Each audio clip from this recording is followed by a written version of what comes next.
rapidly evolving pandemic and an early start to fire season. Not a great combination, but fire officials say they're prepared to battle both head on.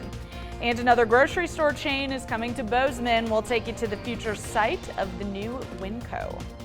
Ahead of 6:30 now, back here on Montana this morning. It's hump day. The weather definitely kind of feels like that. Yeah, hump day, October is what it kind of feels like. It does kind of feel a little bit like fall. That's funny you say that. It definitely has that feel about it. Lots of moisture in the overnight hours. We're going to see more of that, as you can see on our satellite and radar picture right now. We do have a winter storm warning in effect until noon today for a big chunk of southwest Montana. We'll have details of that coming up. Right now, as we mentioned, temperatures only in the 40s for the most part. A little cooler in West Yellowstone, dropped off to 37, 39 in Wise River and Phillipsburg right now. Temperatures aren't going to get much warmer than that, Caitlin. We're talking about upper 40s and low 50s today. I have all of those details coming up in about 10 minutes. All right, thank you very much, Chet. Fire managers have determined what started Saturday's wildfire south of Helena. According to the incident management site for that fire, the Lump Gulch fire was started by power lines around 3 o'clock Saturday afternoon. Strong winds at the time caused the fire to quickly grow to more than 1,000 acres. Yesterday, fire managers adjusted the fire size down to 1,100 acres, and they say rain on the fire the past 2 days has helped stop its spread. As of yesterday, that fire was 25% contained, and all pre-evacuation notices in the area of the fire have been lifted. That early fire near Helena was a good reminder of the challenges of fighting wildfires while also battling COVID-19. Nonetheless, the U.S. Agriculture Secretary, who oversees U.S. Forest Service operations, is expressing confidence about the agency's plans for controlling COVID-19 during this summer's fire season. MTN's Dennis Bragg reports the agency is also prepared to adjust those measures as the pandemic conditions continue to change. It's a problem that's been on the minds of federal and state forest managers since early this year. How do you fight fires in the age of the coronavirus, especially large-scale massive fires that force fire teams from across the West and the rest of the U.S. to relocate to fire camps? And how do you keep an outbreak from having impacts on smaller rural communities where health resources are already at a premium? During Friday's visit with U.S. Agriculture Secretary Sonny Perdue in Missoula, I put that question to Jim Hubbard, who as Undersecretary for Natural Resources and Environment is directly over the Forest Service. He told me the agency's leadership is confident of the COVID plan that's been developed for fire season. We've made those plans. We've addressed how the virus might affect our deployment of forces. So we'll adjust. And each of our geographic regions has their own specific plan of how to pre-position firefighters, how to distance firefighters, and when we mobilize, how to protect that mobilization. Hubbard says the biggest change will be at the fire camps themselves, where normally there's a constant flow of firefighters, vendors, volunteers, and local government officials. We'll break them up into smaller camps. We'll deploy in a different way so that we can give as much protection as possible. And then we'll get into testing so that we know that this is working. And when we have to adjust, we'll adjust. In fact, Hubbard says assessment and adjustment will be what having a safe fire season during the pandemic is all about. And he says the Forest Service is an agency with lots of experience on adjusting during fire season. And we know we're going to run into unanticipated events during the year, and we're prepared for that, and we're prepared to make the kinds of adjustments that we need to so that we keep fighting fire. In Missoula, Dennis Bragg, MTN News. In addition to following the latest guidelines from the Centers for Disease Control, the Forest Service also plans to local health and safety guidelines. Well, Governor Steve Bullock is also hearing firsthand how COVID-19 can affect wildland firefighting in Montana this summer. The state held its annual wildfire season briefing yesterday. COVID-19 has created some new concerns for crews and fire camps. New policies have been created to limit person-to-person contact and keep crews to use their, quote, home units. Large-scale mobilization of out-of-state resources could be more difficult, and Montana will need to rely on more in-state assets and focus on initial attack. DNRC Director John Tubbs says this weekend's Lump Gulch fire was a good demonstration of COVID protocols working. We actually got to practice what we were talking about, which is each fire engine was its own unit. They didn't interact with the other fire engines, but everybody was in communication, and we really were protective.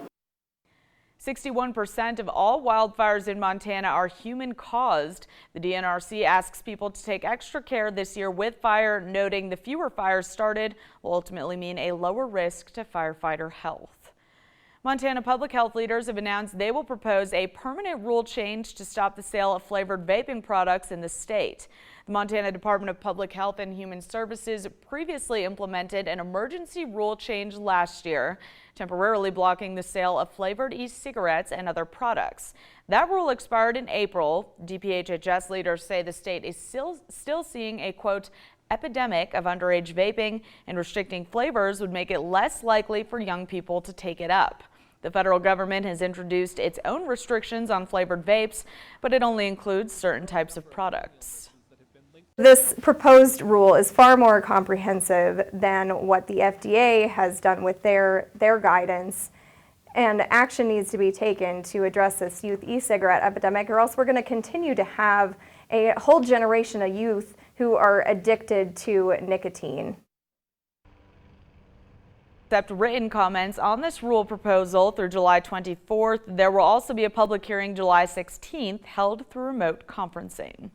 6:35 now. The Fish, Wildlife and Parks thinks a woman was bitten by a bear while camping in the Beehive Basin area near Big Sky. Officials with Fish, Wildlife and Parks are investigating the incident that happened on Friday. According to the victim, she and another person were camping on private land when they were awakened by a large animal pushing or falling onto their tent. The two campers kicked and yelled at the animal to scare it away, and the animal then bit one of them on the leg from outside the tent before leaving the campsite. The campers didn't actually see the animal, but FWP believes that it was a bear that bit the woman based on her account of the animal's behavior and the nature of the bite wound. A helicopter pilot from Bozeman has paid the maximum fine for landing his chopper in the Bob Marshall Wilderness in May. According to the U.S. Attorney's Office, Samuel L. Schwerin was cited for a federal misdemeanor and fined $500. The U.S. Forest Service investigated the incident after getting a report on May 19th from a person who was traveling on horseback and saw the helicopter parked on a gravel bar on the South Fork of the Flathead River inside the wilderness area.